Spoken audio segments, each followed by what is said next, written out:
कहानी की शुरुआत में हमें फॉरबिडन माउंटेन्स का सीन दिखाया जाता है। इन माउंटेन्स में इंसानों का जाना मना है क्योंकि यहाँ पर खतरनाक बीस्ट मॉन्स्टर्स रहते हैं और इन्हीं माउंटेन्स के बीच में हम किसी को बड़ी ही बुरी हालत में भागते हुए देख पाते हैं और ये काफी ज्यादा भागने की वजह से थक कर नीचे गिर जाता है। इसी के साथ ही हमारे एमसी को महसूस होता है कि इसे चारों तरफ से असैसिन्स के द्वारा घेर लिया गया है।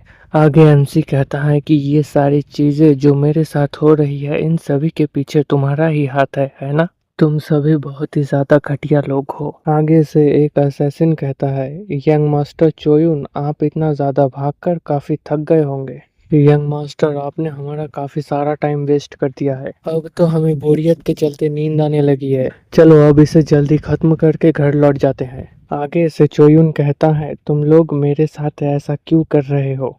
वैसे भी मेरा तो एकेडमी में जाने का कोई इरादा नहीं है, तो फिर आखिर क्यों तुम लोग मेरी जान के पीछे पड़े हो? जो सुनकर एक किलर कहता है, इससे कोई फर्क नहीं पड़ता कि तुम एकेडमी में जाना चाहते हो या नहीं।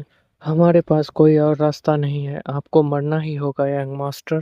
तो अब जल्दी कीजिए और हमें आपके सर को आपके धड़ से अलग करने दीजिए।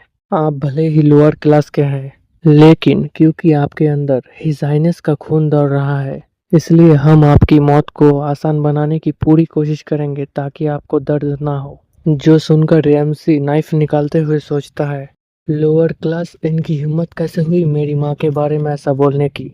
इनका मुझे यहाँ से जाने देने का कोई इरादा नहीं है और अब मैं बिना लड़े नहीं मरूंगा। एमसी को नाइफ निकालता देखकर किलर कहता है, क्या गार्ड जोंग ने तुम्हें लड़ना भी सिखाया है? नहीं, मुझे लगता है यंग मास्टर को नहीं पता है कि वो क्या कर रहे हैं, लेकिन ऐसा लगता है कि उनके अंदर का हिजाइनेस का ब्लड उनसे ऐसा करवा रही है। देखो तो जरा, लड़ाई के बारे में कुछ ना जानते हुए भी वो हमसे लड़ना चाहता है। अच्छा है, इससे हमें और ज्यादा रिवॉर्ड्स मिलेंगे।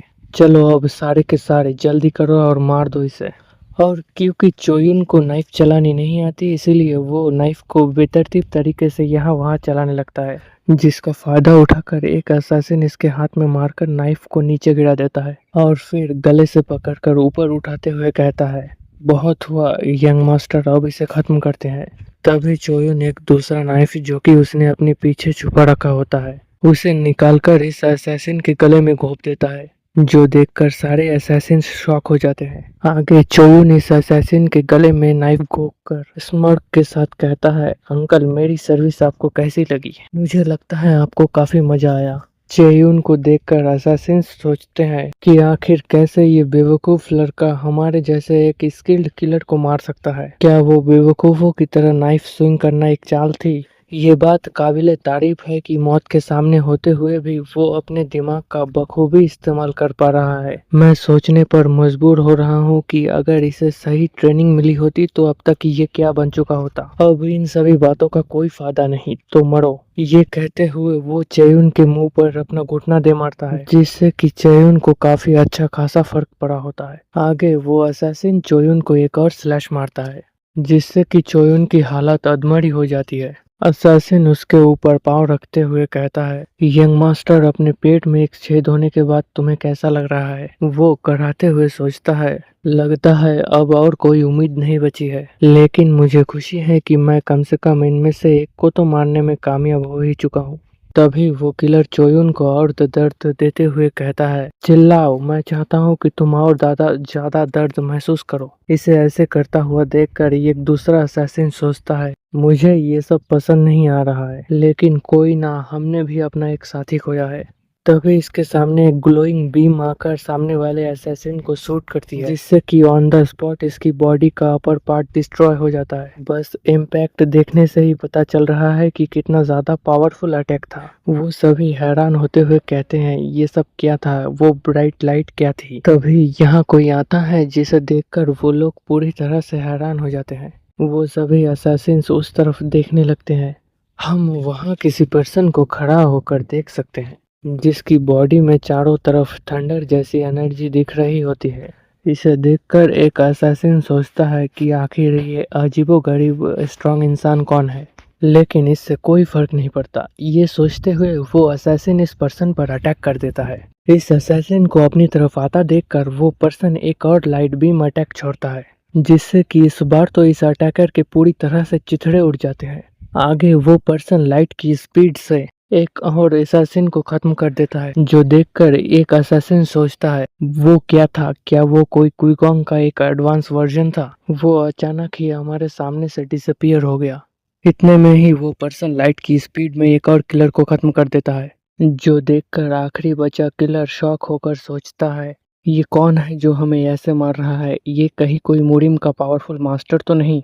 लेकिन कोई मास्टर भला क्यों ही इस लड़के की मदद करेगा, और क्योंकि अभी इसके सारे साथी मारे जा चुके हैं इसलिए ये यहाँ से भागने की कोशिश करता है, लेकिन वो पर्सन एक और एनर्जी बीम छोड़कर इसे भी मार देता है। हवा में ही इसके चिथड़े उड़ जाते हैं, जिस वजह से चोयुन को काफी खुशी होती है, लेकिन बहुत ज्यादा खून बह जाने की वजह से वो बस बेहोश होने वाला ही होता है। तभी वो पर्सन जिसने चोयुन की मदद की है, हमें इसके बारे में पता चलता है कि ये चोयुन के ही परिवार से है, लेकिन फ्यूचर से। चोयुन बेहोश होते हुए सोचता है ये पर्सन कौन है जिसने मेरी मदद की है। चलो छोड़ो, अब इससे कोई फर्क नहीं पड़ता, वैसे भी मैं मर रहा हूँ, क्या सच में मेरी मौत ऐसे ही होने वाली है। तभी वो पर्सन कहता है चलिए अब जब सब कुछ ठीक है तो मुझे थोड़ा पहले आकर आपको इस चीज का इस्तेमाल करना सिखाना चाहिए था, लेकिन अब मेरे पास इन सभी चीजों के लिए टाइम नहीं बचा। आपके मरने से पहले मुझे अपना काम खत्म करना होगा। ये कहकर वो कोई चीज निकालकर चोयुन के गले में इंजेक्ट कर देता है। वो आगे कहता है तो ठीक है एंसिस्टर, मेरा काम पूरा हुआ। मुझे उम्मीद है कि मेरे दिए गिफ्ट के साथ आप अपनी आने वाली पीढ़ियों के लिए ज़रूर कुछ अच्छा करेंगे, जिससे कि आपके डिसेंडेंट्स अच्छी सी ज़िंदगी जी पाए। ये नैनो चिप जो मैंने आप में इंजेक्ट की है ये बहुत ही ज़्यादा एडवांस है। मेरे पास टाइम नहीं है, इसलिए इसका इस्तेमाल करना आपको खुद ही सीखना पड़ेगा। ये कहकर वो यहाँ से डिसअपियर हो जाता है, जो देखकर चोयुन सोचता है कौन था वो अजीब लड़का, वो क्या कह रहा था। इतने में ही इसे अपने माइंड में कुछ नंबर्स सुनाई देते हैं, जो सुनकर ये का शॉक हो जाता है। आगे हमें इस मुड़ीम वर्ल्ड के बारे में बताया जाता है कि बहुत टाइम पहले यहाँ के लोगों ने खुद को बचाने के लिए मार्शल आर्ट्स की प्रैक्टिस करना शुरू कर दी थी, और फिर समय के साथ ही मार्शल आर्ट्स और ज़्यादा खतरनाक होने लगा। कॉम्बैट टेक्निक और ब्रीदिंग टेक्निक, ये दोनों ही मार्शल आर्ट्स वॉरियर के लिए ज़रूरी होती है। समय के साथ इन टेक्निक्स को कई भागों में बांटा गया, जो पीढ़ी दर पीढ़ी आने वाले पीढ़ियों को ट्रांसफर होती है। इन टेक्निक्स में एक्सपर्ट लोग आम इंसानों से बहुत ज़्यादा ताकतवर होते हैं।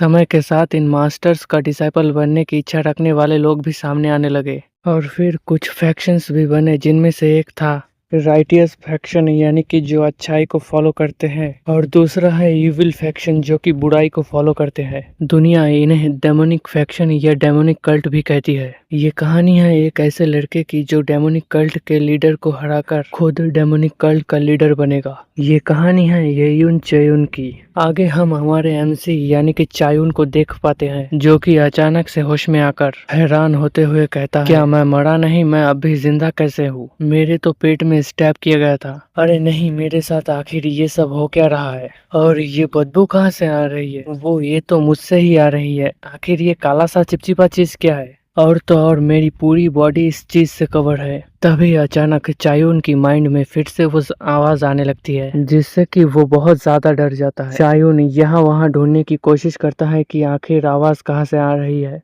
तभी वो मैकेनिकल साउंड चायुन को काम डाउन करने की कोशिश करने लगता है, जो देखकर चायुन सोचता है क्या ये कोई दूर से कम्युनिकेट करने की टेक्निक है। नहीं, ऐसा नहीं हो सकता, मैंने इस आवाज को पहले भी सुना है, लगता है जैसे कि कोई सीधे मेरे दिमाग में बोल रहा है। चायुन के पूछने पर कि तुम कौन हो, वो आवाज जो कि सिस्टम की है वो कहती है होस्ट, मैं आपके साथ इसलिए बात कर पा रहा हूँ क्योंकि मैं सीधे आपके ब्रेन में कनेक्टेड हूँ, और मैं स्काई कॉर्प 7 जेन नैनो मशीन चिप हूँ, इन शॉर्ट आपका पर्सनल असिस्टेंट। जो सुनकर चायुन पैनिक करते हुए कहता है मुझे तुम्हारी एक भी बात समझ नहीं आ रही है, तुम हो कौन और मेरे साथ ऐसा क्यों कर रहे हो। सिस्टम फिर से खुद को रिपीट करता है कि मैं जेन 7 नैनो चिप हूँ। जो सुनकर चायुन अचानक से अपने घुटनों में बैठकर मन ही मन सोचता है क्या ये वही डेमोनिक मशीन की आवाज है जिसकी पूजा करने के लिए डिवाइन फ्लेम्स का इस्तेमाल किया जाता है। अगर ये सब कुछ जो मेरे साथ हो रहा है वो सच है तो क्या आप वही डिवाइन मशीन है। सीन शिफ्ट होता है और हम किसी को चायुन के कमरे की तरफ बढ़ते हुए देखते हैं, जिनमें से ये बूढ़ा फिजिशियन जो कि चायुन को ट्रीट करने वाला होता है वो बोलता है अच्छा तो एक असैसिनेशन अटेम्प्ट हुआ था, जो सुनकर दूसरा आदमी, जो कि शायद चायोन का गार्ड है, वो बोलता है, यस सर फिजिशियन। हालांकि इससे पहले भी उन पर कई सारे हमले हो चुके हैं, लेकिन तब किसी न किसी तरीके से मैं उनकी रक्षा कर ही लेता था। लेकिन इस बार पता नहीं कैसे वो लोग गैंग मास्टर को मुझसे दूर करने में कामयाब हो गए। आगे थेरेपिस्ट कहता है, अगर ये लोग सच में आपको चकमा देने में कामयाब हो गए, फिर तो जरूर ये शैडो स्क्वाड का ही काम होगा। ये सच में कमाल की बात है कि यंग मास्टर शैडो स्क्वाड से बच गए। आगे चायोन का बॉडीगार्ड कहता है, मुझे लगता है किसी ने यंग मास्टर की मदद की थी, पर पता नहीं चल रहा कि वो कौन है। जो सुनकर थेरेपिस्ट कहता है, मुझे पता है कि आप उसे ढूंढ ही लोगे। आप जैसे किसी काबिल इंसान के लिए ये कोई मुश्किल की बात नहीं है। जो सुनकर बॉडीगार्ड फ्लैशबैक में जाते हुए कहता है, जब मैंने वो हॉरिफाइंग सीन विटनेस किया था, जहां पर कि स्टेल्थ स्क्वाड के लोगों की लाशें बिखरी पड़ी थी, उन बॉडीज के ऊपरी हिस्से का कोई अता पता नहीं था, बस एक ही बॉडी को छोड़कर। इसे उसी नाइफ से मारा गया था जो मैंने यंग मास्टर को दिया था। फिर मुझे किसी की सांस लेने की आवाज आई। बॉडीज से कुछ ही दूरी पर यंग मास्टर बेहोश पड़े थे और उनका काफी सारा ब्लड लॉस हो गया था।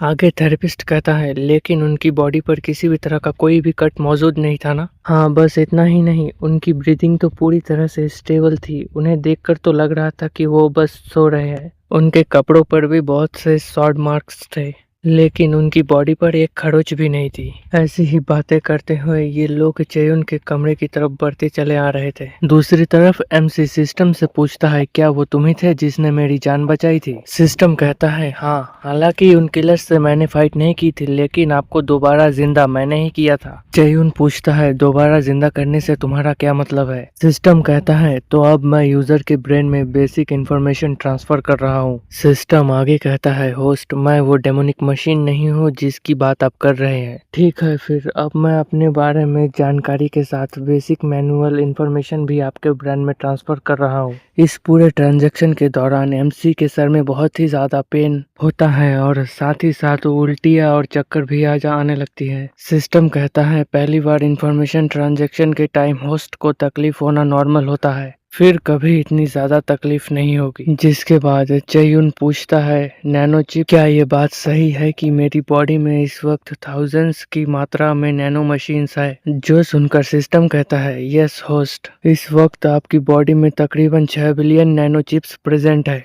जो सुनकर एमसी सोचता है, तो अच्छा, ये कोई इंसान या फिर टाइम मशीन नहीं है। वो कहता है, सिस्टम, अगर मैं तुमसे कहूँ कि तुम मेरी बॉडी से बाहर निकल जाओ, क्या तुम ऐसा कर सकते हो? सिस्टम कहता है, नहीं होस्ट, एक बार अगर बेसिक इंफॉर्मेशन होस्ट की बॉडी में ट्रांसफर हो जाए तो मैं सिर्फ तभी होस्ट से सेपरेट हो सकता हूँ जब मेरा होस्ट मर जाए तो। आगे एमसी परेशान होते हुए सोचता है, पहले ही मेरे सारे हाफ सिबलिंग्स मेरी जान के पीछे पड़े हैं, ऊपर से पता नहीं क्यों ये मशीन मेरी बॉडी में आ गया। अगले पैनल में चेयुन का बॉडीगार्ड डोर नॉक करते हुए कहता है, यंग मास्टर, क्या आप जाग रहे हो? फिजिशियन बेक आपकी कंडीशन को चेक करने आए हैं। जो सुनकर चेयुन पैनिक होते हुए कहता है, नैनो मशीन, अब तुम पूरी तरह से चुप हो जाओ। अगर उन्होंने मुझे अपने दिमाग में मौजूद मशीन से बात करते हुए देख लिया तो उन्हें लगेगा कि मैं पागल हो गया हूँ। सिस्टम कहता है कि हम सिर्फ थॉट कम्युनिकेशन की मदद से बात कर सकते हैं, लेकिन आप चाहो तो मैं टेम्पररी रूप से म्यूट हो सकता हूँ। तभी वो लोग कमरे के अंदर आ जाते हैं और अपना एमसी, जो कि सोने का नाटक कर रहा है, उसे देखकर बॉडीगार्ड कहता है, लगता है यंग मास्टर अभी तक सो रहे हैं, इसलिए हमें इनका चेकअप बिल्कुल चुपचाप से करके निकल जाना होगा। इतने में चेयुंग अपनी आंखें खोलता है, जो देखकर बॉडीगार्ड भागकर उसके पास जाते हुए पूछता है, यंग मास्टर, क्या आप जाग गए हैं? अब आपको कैसा लग रहा है? इतने में इसे चेयुंग के पास से बहुत ही ज्यादा गंदी बदबू आती है,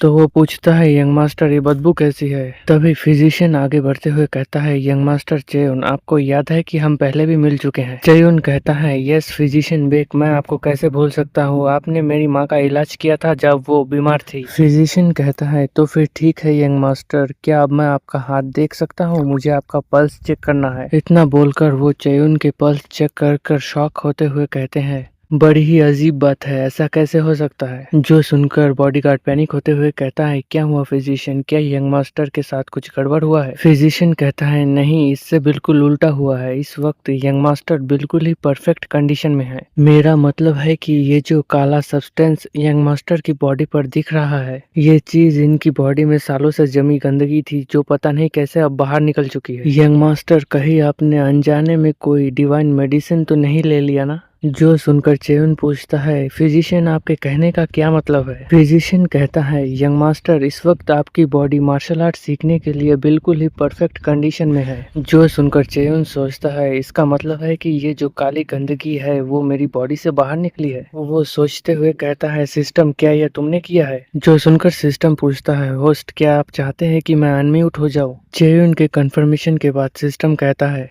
होस्ट, जैसा कि आप देख पा रहे हैं, ये जो काली गंदगी है वो आपकी बॉडी में मौजूद ब्लड वेसल्स, दांतियंस और मसल्स में मौजूद गंदगी थी जो मैंने बाहर निकाल दी। जो सुनकर एमसी काफी ज्यादा हैरान होता है। अगर यहाँ तक देख लिया है तो चैनल को सब्सक्राइब भी कर दो जरा, पर मैं कोशिश करूंगा कि हर 1-2 दिन में एक नया एपिसोड अपलोड करूँ।